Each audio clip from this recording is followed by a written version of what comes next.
तो दोस्तों आज मैं एक्सप्लेनेशन करने वाला हूँ किंगडम मूवी को, जो कि बहुत ही जबरदस्त है। तो चलिए शुरू करते हैं आज के धमाकेदार वीडियो। तो मूवी की शुरुआत में हम सूरी और शिवा को देखते हैं, जो कि दोनों भाई होते हैं और वो दोनों हमेशा एक साथ रहते हैं और उन दोनों में बहुत ही प्यार होते हैं। वहीं उसका बाप एक नंबर का बेवड़ा होता है, इसलिए एक दिन अपने बेवड़े बाप से मार खाने के बाद शिवा ने उसे जान से मारकर अपने घर को छोड़कर भाग जाता है, जिसके बाद सूरी और उसकी माँ अकेली वहाँ पर रह जाते हैं। लेकिन पति के ना होने के बाद सूरी की माँ को इतना फर्क नहीं पड़ता। वहीं शिवा के ना होने से उसके भाई और माँ की जिंदगी अधूरी हो जाती है। अब 20 साल के बाद का सीन दिखाया जाता है, जहाँ पर हम देखते हैं कि सूरी एक कांस्टेबल बन चुका था और वो अभी भी अपने भाई शिवा को तलाश कर रहा था। फिर एक दिन एक रॉ के एजेंट सूरी से बोलता है कि अगर तुम अपने भाई से मिलना चाहते हो तो तुम्हें मेरा एक काम करना होगा, और वो उसे दिल्ली ले जाकर बताता है कि तुम्हारा भाई एक कबीले के रक्षक है जो श्रीलंका के पास बने एक आदिवासी के रूप में रहकर वहां से वह एक स्मगलिंग का काम करता है। वो इस बार हांगकांग से हथियार से भरा एक कंसाइनमेंट आने वाला है जो हमारे देश के लिए खतरा है, और यह कंसाइनमेंट तुम्हारा भाई अपने आदमियों के साथ मिलकर करने वाला है। अगर तुम उससे मिलना और उसे वापस इंडिया लाना चाहते हो तो तुम्हें हमारी मदद करनी होगी। इसलिए अब वो ऑफिसर सूरी को शिवा के पास भेजकर उसके लोकेशन तक पहुंचकर उस कंटेनर और उन स्मगलर को पकड़ना चाहता है। फिर सूरी अपने भाई से मिलने के लिए वो जेल चला जाता है और वो जानबूझकर उसके आदमियों से पंगे ले लेता है ताकि वो शिवा से मिल सके। वहीं वहां पर लड़ाई हो जाती है। तभी वहां पर शिवा आकर सूरी को बहुत ही मारता है और उसे स्टेप भी कर देता है। यह देखकर सूरी उसे बोलता है कि मारना है तो तुम मुझे जान से मार दो, नहीं तो मैं तुम्हें जान से मार दूंगा। यह सुनते ही शिव समझ जाता है कि यह उसका भाई है, इसलिए वो उसे छोड़ देता है। फिर बाद में वो पूछता है कि माँ कैसे है, तो वहाँ पर सूरी बताता है कि माँ 2 साल पहले ही मर गई। फिर रामेश्वर सूरी और शिवा को दोनों को ही बेल करवा देता है, लेकिन ये सब शिव को मालूम नहीं चलता कि ये सब सिफारिश से हो रहा है और उसका भाई एक पुलिस वाला है। वही वहाँ से निकलकर सूरी शिव के साथ उसके आइलैंड देवी पर चला जाता है, जो श्रीलंका के 2 किलोमीटर दूरी पर था। वहाँ उसे मालूम चलता है कि उसके भाई का एक बेटा और बीवी भी है। वहीं सूरी जब वहाँ पर पहुँचता है तो वो देखता है कि उसका भाभी प्रेग्नेंट थी, लेकिन उड़ियापन का बेटा मुर्गन, जो शिव के लोगों से स्मगलिंग का काम करवाते थे, वो शिवा की वाइफ को हॉस्पिटल नहीं जाने देते, क्योंकि वहाँ के ये रूल होता है कि वहाँ की महिलाओं को इस आइलैंड से बाहर नहीं जाने दे सकते। जिसके बाद वहाँ के एक नर्स शिवा की वाइफ को वहीं पर डिलीवरी करवा देती है। यहाँ पर शिवा को एक और बेटा पैदा होता है, लेकिन वो बहुत ही बीमार था, इसीलिए नर्स उसे श्रीलंका के एक हॉस्पिटल लेकर चली जाती है। लेकिन वहीं यहाँ पर शिवा की वाइफ बहुत ज्यादा दुखी हो जाती है, क्योंकि एक माँ को उसके बच्चे से अलग कर दिया गया था। खैर यहाँ पर शिवा का जो बड़ा बेटा होता है उसके नाम शिवा ने अपने भाई सूर्य के नाम पर रखा था। वहीं यहाँ पर हम देखते हैं कि इस कबीले के एक बच्चा जो बूढ़ा होकर इस कबीले का गुरु बन गया था, वो हर दिन एक जहाज को मरम्मत करता जो 70 साल पहले ही उन लोगों को बचाकर यहाँ पर लाया था। फिर एक दिन सूर्य अपने भाई शिवा और उसके लोगों के साथ सोने के स्मगलिंग करने के लिए चला जाता है, लेकिन वहाँ पर श्रीलंकन पुलिस आ जाती है, जिसके बाद शिवा और उसके सारे आदमी वहाँ से भागने लगते हैं। वही यहाँ पर शिवा अपने सारे माल को बचाने की बहुत ही कोशिश करता है, लेकिन वो नहीं बचा पाते, जिससे मुर्गन बहुत ही नाराज हो जाता है और वो शिवा के एक आदमी को मारकर उसके और 4 आदमी को बंदी बना लेता है, क्योंकि उसे उनके खबरी होने का शक था। शिवा के आदमी को मार देने के बाद वही जब ये बात उसके बाप उड़ियापन को मालूम चलता है तो वो बहुत ही नाराज हो जाता है और वो अपने बेटे मुर्गन से बोलता है कि तुमने उसके आदमियों को मारकर अच्छा नहीं किया। ये बोलते हुए अपने बेटे को बहुत ही मारता है, लेकिन उस आदमी के मौत के जवाब मांगने के लिए शिवा और उसके सभी लोग काटल पहुंच जाते हैं और काटल के दूसरे मेंबर तिलांग से बोलते हैं कि यह आप लोग ने बेवजह हमारे आदमी को मारकर अच्छा नहीं किया, जो बाकी लोग को तुम लोगों ने पकड़ा है उन आदमियों को छोड़ दो, उन्होंने कुछ भी नहीं किया है। लेकिन मुर्गन नहीं मानता, वो शिवा के ऊपर बंदूक तान देता है और वहां पर एक गोली भी चला देता है, जिसकी आवाज सुनकर बाहर खड़ा सूर्य अंदर आ जाता है, लेकिन मुर्गन के आदमी उसे भी बंदी बना लेता है। फिर यहाँ पर उड़ियापन सभी से बोलता है कि जब तक हमें पता नहीं चलता कि पुलिस का खबरी कौन है तब तक तुम में से कोई भी बाहर नहीं जाएगा। ये सब सुनकर सूरी बोलता है कि अगर हमारी वजह से तुम्हारा सोना चोरी हुआ है तो हम ही उसे वापस लेकर आएंगे। तब तक तुम हमारे 4 आदमियों को अपने पास रख सकते हो।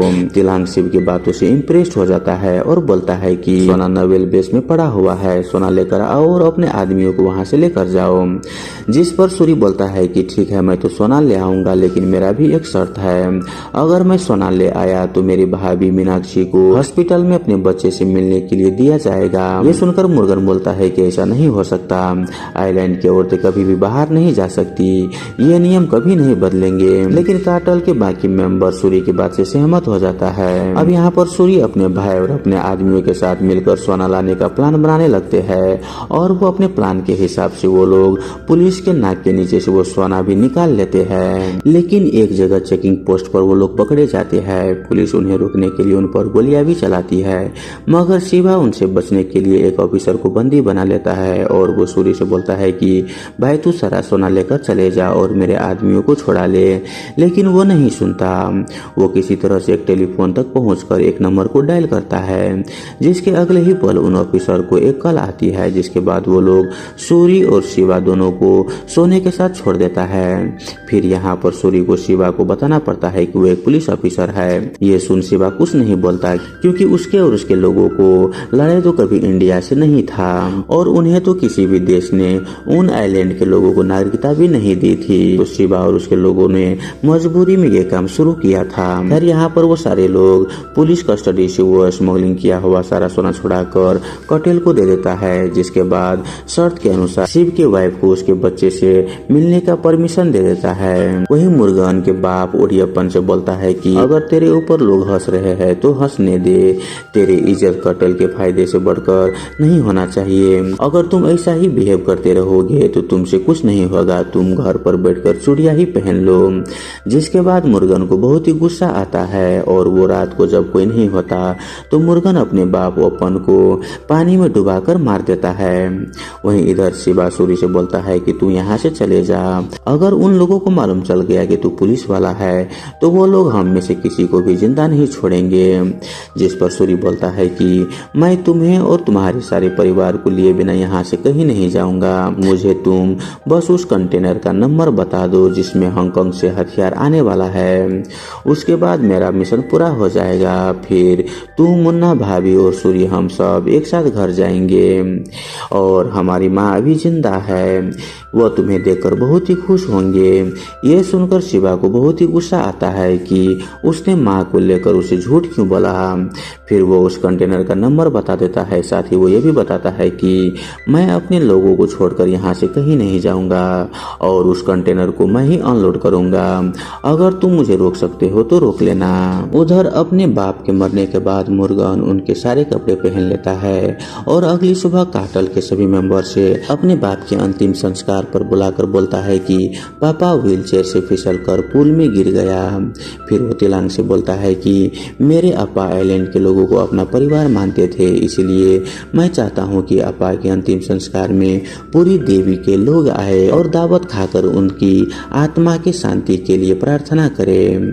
मुर्गन शिवा से बोलता है कि औरतों को भी ले आना और सूरी को भी ले आना, पापा उसे बहुत ही पसंद करते थे। वही हम जानते हैं कि जब से यहाँ पर सूरी आया तो वो एक नर्स के प्यार में पड़ गया था, लेकिन हमें यहाँ पर एक और बात मालूम चलता है कि वो नर्स भी एक स्पाई एजेंट थी जो इंडियन इंटेलिजेंस के लिए काम कर रही थी। फिर रात को शिवा और उसके पूरे परिवार तैयार होकर उड़प्पन के अंतिम संस्कार में चले जाते हैं। धीरे धीरे पूरी देवी के लोग कार्टेल में पहुंच जाते हैं। वही वहाँ के माहौल बहुत ही ठीक लग रहा था। वहाँ पर तिलांग ने सभी को वेलकम करने के बाद शिवा को अपने पास बुलाया और उसे दावत के खाने के लिए बैठाया। वहीं उधर सूरी नर्स के साथ शराब पी रहा था। यहाँ पर सूरी भी उस दावत में जाना चाहता था, लेकिन नर्स ने उसे नहीं जाने दिया। वही सूरी को शिवा के लिए पागल होता देख नर्स उसे बताती है कि तुम पागल हो क्या, तुम्हारे भाई एक दानव आदमी है, उसने अपने ही बाप का कत्ल किया, फिर भी तुम उसके लिए आंसू बहा रहे हो और उसके लिए पागल हुए हो।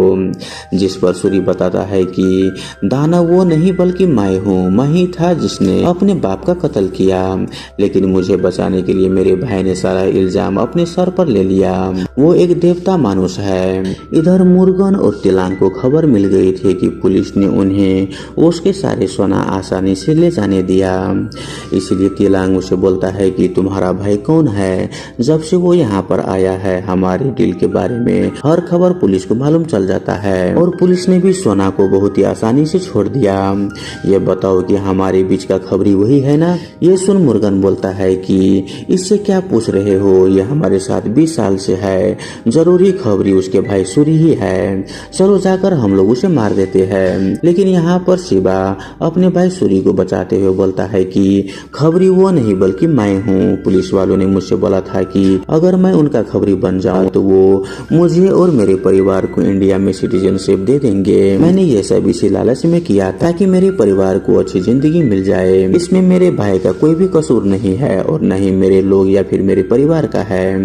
यह सुनते ही मुर्गन शिवा के पेट में चाकू मार देता है और फिर उसके लोग वहाँ पर शिवा के आदमियों को मारना शुरू कर देता है। यहाँ पर वो लोग शिवा के बीवी को भी मार देता है। वही यहाँ पर शिवा में थोड़ी बहुत अभी जान बाकी था तो वो अपने लोगों को बचाने के लिए महल के दरवाजों को जीप से मारकर तोड़ देता है ताकि वहाँ से उसके सारे आदमी बचकर भाग सके। लेकिन तब तक वहाँ पर शिवा के बहुत सारे आदमी मारे जा चुके थे। वही नेक्स्ट डे को जब सूर्य अपने आदमियों के लाश किनारे पर देखता है तो उसके पैर तले जमीन खिसक जाता है। वही उसके भाई और भाभी भी मर चुके थे। बचा था तो उसका एक भतीजा सूरी और दूसरा भतीजा जो अस्पताल में था।